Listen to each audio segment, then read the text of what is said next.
Bueno, dale, gracias. La verdad que mientras voy a cargar mi presentación, quiero realmente felicitarlos porque me parece muy importante este evento, no solamente enfocarse en la parte práctica, y realmente estos casos son casos habituales, los vemos todos los días y en todos lados. Así que me parece que ha sido un gran evento y de mucha utilidad para aplicación clínica. Bueno, ven ahí mi presentación, ¿no? Sí, si alguien me puede confirmar. Sí. Sí, se ve. Bien. Entonces, para completar la idea, vamos a ver la utilidad de los biomarcadores en otros diagnósticos diferentes en los servicios de emergencia. Y en este tema lo que vamos a analizar es el resto de los escenarios que veíamos y el BNP y el BNP en la evaluación del paciente con disnea y algunos biomarcadores auxiliares en diagnósticos alternativos. Entonces, ahora nos vamos a enfocar sobre todo al lado derecho, pero también vamos a cubrir algunos de estos cuadros alternativos, como la embolia pulmonar o afecciones como la disección de aorta. Y ustedes saben, el primer concepto es que la IC es una causa frecuente de consulta en los servicios de emergencia. Fíjense que la recopilación de los estudios que evaluaron pacientes con disnea y el valor de los péptidos natriuréticos, pueden observar que la prevalencia varía entre 35 y 57%. Por supuesto, esto depende de la complejidad de cada uno de los centros y las características de los centros, si es cardiovascular o general, pero hay un error diagnóstico frecuente, sobre todo en poblaciones que tienen baja prevalencia de insuficiencia cardíaca o que ven muchos pacientes con insuficiencia cardíaca con fracción de eyección preservada, y hay comorbilidades que afectan también la sintomatología y pueden hacer difícil el diagnóstico en muchas circunstancias. Y generalmente los hallazgos clínicos más comunes que uno conoce son estos, ¿no es cierto? La disnea, la ortopnea, y fíjense la sensibilidad que tiene. Generalmente el síntoma, que es muy sensible, por ejemplo la disnea, tiene baja especificidad y tiene un valor predictivo positivo muy bajo. Es decir, no nos ayuda para hacer el diagnóstico de manera aislada. Y por eso es que se dice que ningún síntoma ni signo de manera individual permite llegar a un diagnóstico adecuado de insuficiencia cardíaca. Entonces, los síntomas y signos más comunes son comunes a muchas patologías. O sea, tienen alta sensibilidad y baja especificidad. Y los signos y síntomas más útiles son raros. Tienen baja sensibilidad y alta especificidad. Entonces, no es sencillo hacer el diagnóstico. Y para ello, contamos con algunas herramientas que tampoco de manera aislada son suficientes, pero, por ejemplo, los péptidos natriuréticos, para mencionar algo de su producción que es importante tener en cuenta, hay dos razones por las cuales en general se liberan los péptidos: sobrecarga volumétrica o aumento del estrés, o por isquemia miocárdica. Y la producción de estos dos componentes de una misma molécula que viene como un propéptido se liberan de manera en una relación 1 a 1, es decir, el NT-proBNP, que es la porción amino terminal, y el BNP. ¿Por qué cuando medimos hay una diferencia tan importante? Es decir, en general se mide una proporción mayor de 6 a 1 el NT-proBNP con el BNP, porque el BNP, en primer lugar, es la molécula activa. Segundo, es metabolizada, y fíjense cómo puede ser metabolizada por la endopeptidasa neutra, por la neprilicina, por la actividad que tienen los receptores que secuestran esto y por el clearance que hace junto con el receptor. Entonces, eso hace que los niveles de BNP a lo largo de su circulación disminuyan en comparación con el NT-proBNP, que no sufre ninguno de esos procesos. Y el péptido natriurético en la práctica clínica en insuficiencia cardíaca también se puede usar en múltiples situaciones y con múltiples motivos. Es decir, podemos utilizarlo desde un paciente ambulatorio a un paciente de la admisión hospitalaria antes del alta o en el seguimiento, y lo podemos usar para hacer diagnóstico, para estratificar el riesgo, para identificar a qué paciente lo vamos a seleccionar para opciones adicionales, como puede ser la asistencia ventricular o el trasplante cardíaco o incluso el implante de dispositivos, o sirve también para monitorear la hemodinamia. Las recomendaciones de cómo diagnosticar insuficiencia cardíaca aguda, estas son las recomendaciones de la Sociedad Europea de Cardiología. Fíjense que primero pone evaluar los síntomas y después de evaluar los síntomas pone una serie de evaluaciones electro, la oximetría de pulso, el eco a la cabecera del paciente, ultrasonido pulmonar, pero indefectiblemente el paso siguiente es la utilidad o la utilización de péptidos natriuréticos. Y en esto es importante porque no es lo mismo diagnosticar IC aguda que IC crónica. Y fíjense que en IC aguda, el nivel de los péptidos recomendados es de 100 para el BNP y 300 de ProBNP para descartar el diagnóstico. La mayor utilidad de los péptidos natriuréticos está en el descarte del diagnóstico de insuficiencia cardíaca. Todo lo que esté por encima de ese valor de 300 habrá que valorarlo en el contexto de este paciente. Entonces, cuando uno va a utilizar una herramienta en la cual no está familiarizado, siempre es útil pensar, tenemos un escenario de disnea aguda o de disnea crónica.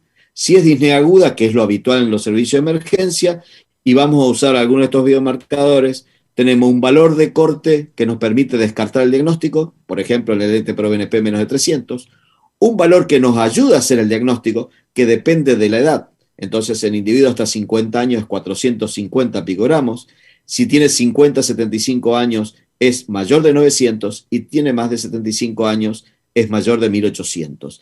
Y todo lo que queda entre los dos, el verde y el rojo, es la zona gris en donde probablemente tengamos cierta dificultad para hacer el diagnóstico. Pero recientemente, esto se publicó, fíjense allí, el 13 de junio, se publicó un análisis en donde se hizo una recopilación, un metaanálisis de todos los ensayos clínicos publicados, 14 estudios de 13 países, y ustedes pueden ver que el punto de corte de 300 picogramos, que es el que estamos hablando, tiene un valor predictivo muy variable y está influenciado por la edad, por la tasa de filtrado glomerular e incluso por el índice de masa corporal. Pero este mismo estudio sugirió un programa que permite hacer un diagnóstico y digamos, este algoritmo que se sigue se llama CODE Heart Failure, ya les voy a mostrar cómo es. Fíjense cómo uniforma todo el criterio para diagnóstico con un alto valor predictivo negativo. Y este es el CODE. Esto lo pueden bajar en la página que dice allí abajo, en donde uno incorpora datos combinados de la historia clínica del paciente, de datos del laboratorio, etcétera, etcétera, y fíjense cómo en un mismo paciente un valor de 300 picogramos solamente da una posibilidad de diagnóstico de 5,9%, pero si el mismo paciente aumenta el péptido natriurético a 1000, la insuficiencia cardíaca aumenta. Entonces, ¿esto qué significa? Uno puede usar digamos, este instrumento, esta calculadora de probabilidad de IC, pero que hay que integrarla a toda la valoración clínica para que tenga realmente una utilidad. Y entonces esto también lo hace este mismo instrumento, nos permite calcular la performance del descarte del diagnóstico de insuficiencia cardíaca o del diagnóstico positivo de fallo cardíaco, y me parece que es un instrumento muy interesante como para conocerlo. Hay muchas causas no cardíacas de aumento de péptidos natriuréticos, lo mismo que las troponinas, neurológicas, pulmonares, endocrinas, cualquier órgano que falla, enfermedades críticas. Entonces hay que tener en cuenta esto y fundamentalmente les quiero mostrar esta influencia de diferentes condiciones comunes en los biomarcadores como las troponinas y los péptidos natriuréticos. Y fíjense cómo la troponina puede variar por mucho de ellos y los péptidos natriuréticos en general varían en la obesidad, en la raza afroamericana, cuando hay deterioro de la función renal durante la diálisis y también en la sepsis. Es decir, son marcadores de alto riesgo, pero muchas veces se combinan en otros cuadros clínicos. Entonces, ¿cómo lo usamos? Como adjunto a la clínica. Y fíjense que este es un score muy sencillo, es un score que se llama el score PRIDE, que utiliza el péptido natriurético, pero aparte todas cosas habituales que vemos en un paciente en emergencia. Y fíjense que un score mayor o igual a 6 es el momento más útil, y sobre todo por el alto valor predictivo negativo que tiene el 98%. El ProBNP solamente aporta 4 de los 6 puntos, o sea, siempre hay que adicionar información para que lo podamos utilizar de manera clara. Las guías norteamericanas nos dicen, paciente con disnea, péptidos natriuréticos para diagnóstico. Pacientes con IC, péptidos natriuréticos para estratificación del riesgo. Y en pacientes hospitalizados, uno puede utilizar el péptido natriurético, además de hacer el diagnóstico, para el pronóstico y para evaluar el resultado de lo que pasa antes del alta, para ver si hay una reducción significativa que indique un mejor pronóstico. Pero además se agrega una situación adicional que lo mencionaba hoy en la primera charla, que es de utilizarlo para identificar población con riesgo potencial de desarrollar insuficiencia cardíaca en el futuro. Y hay algunos principios que hay que seguir para manejar estos péptidos natriuréticos en la práctica clínica. Nunca usarlos solos. Indican volumen cardíaco y presión de llenado. En pacientes, hay que medirlo en pacientes con síntomas sugestivos. Tienen alta exactitud diagnóstica para discriminar la edad, lo mismo que la troponina. A mayor valor, mayor chance del diagnóstico de insuficiencia cardíaca. Hay que tener en cuenta el perfil del paciente. Si, digamos, si son obesos, las concentraciones disminuyen, que se pueden usar para el screening. Y hay dos puntos finales, los dos últimos, que son importantes tener en cuenta. En un paciente con shock no identifican si la causa es cardiogénica o séptica. Y tampoco permiten identificar cuál es la causa de la insuficiencia cardíaca. Entonces, no pidamos más de lo que los péptidos natriuréticos nos pueden dar.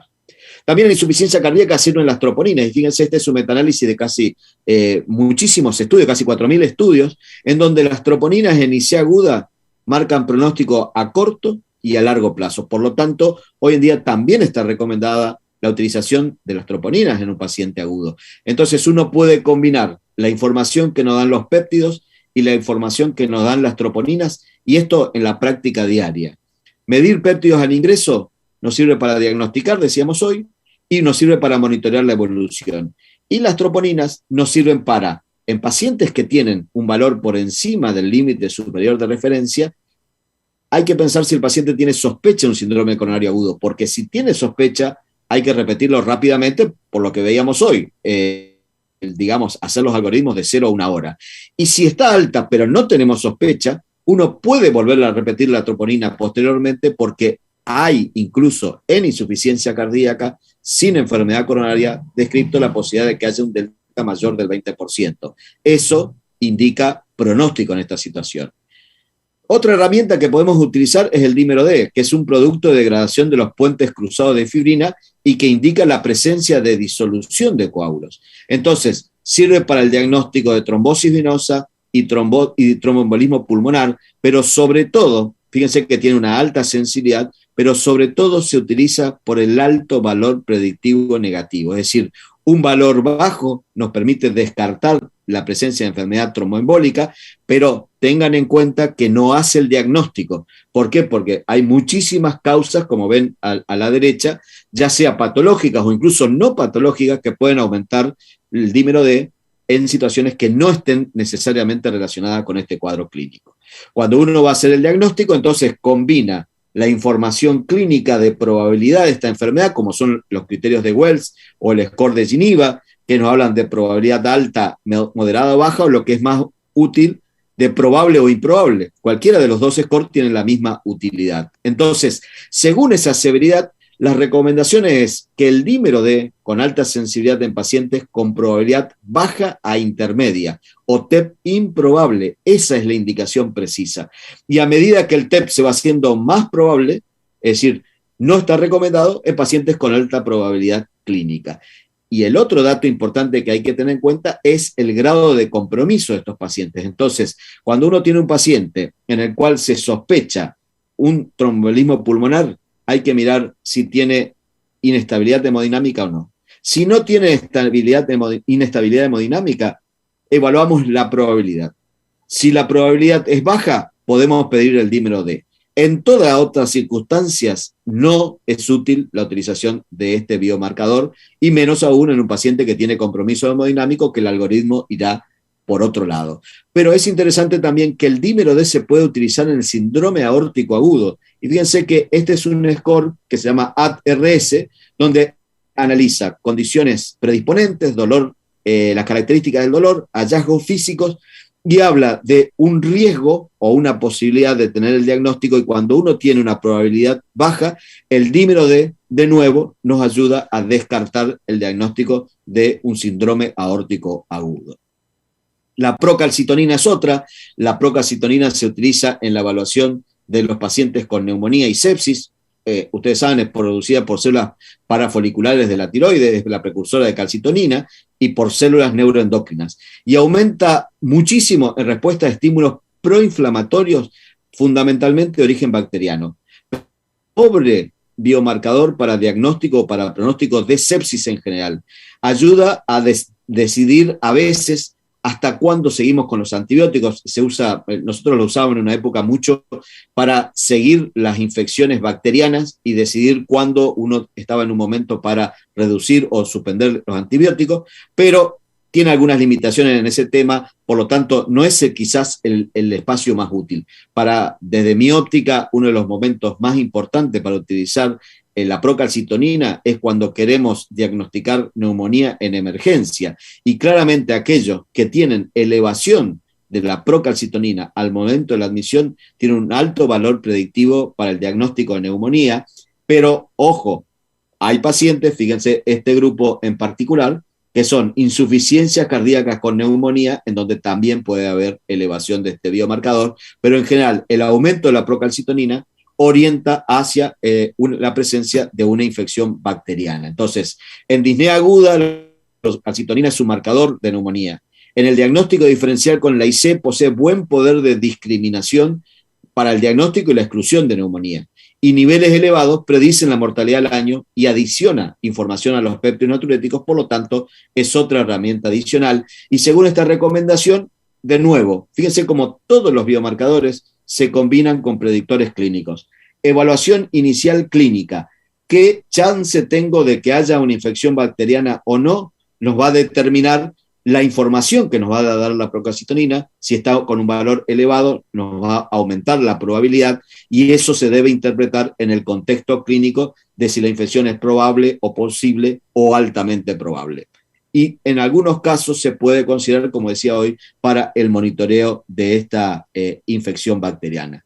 Y la última palabra de dónde se utilizan mucho los biomarcadores es en el contexto del COVID. Y ustedes saben que el COVID incluye todos estos mecanismos alterados, alteración del estrés y provocan disfunción miocárdica, tormenta inflamatoria, coagulación vascular, injuria miocárdica, inflamación y disfunción de órganos blancos. Entonces, en este contexto, fíjense que todos los biomarcadores que hemos discutido en el día de hoy están vinculados con procesos subyacentes a la infección por COVID y todos ellos han aportado información fundamentalmente pronóstica. No sirven para el diagnóstico, sí para estimar las condiciones de riesgo según cuál mecanismo predomina sobre el otro.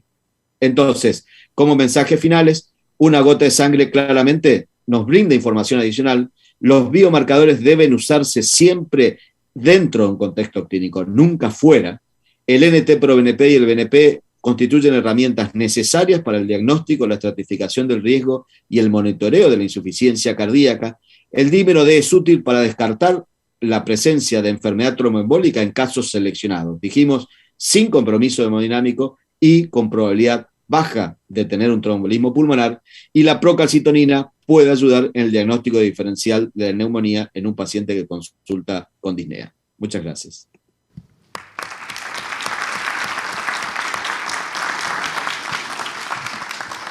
Bueno, muchas gracias, Eduardo. Creo que el panorama sobre biomarcadores en el contexto de la medicina cardiovascular y diagnósticos diferenciales ha sido extremadamente bien abordado y creo que ha sido completo y muy educativo. Me gustaría preguntarle al panel si tiene alguna pregunta para hacerle al doctor Perna, especialmente, Daniela, tú tenés una especialización en insuficiencia cardíaca y toda la primera parte de la charla fue una alusión directa a la insuficiencia cardíaca. ¿Tenés alguna reflexión para hacer?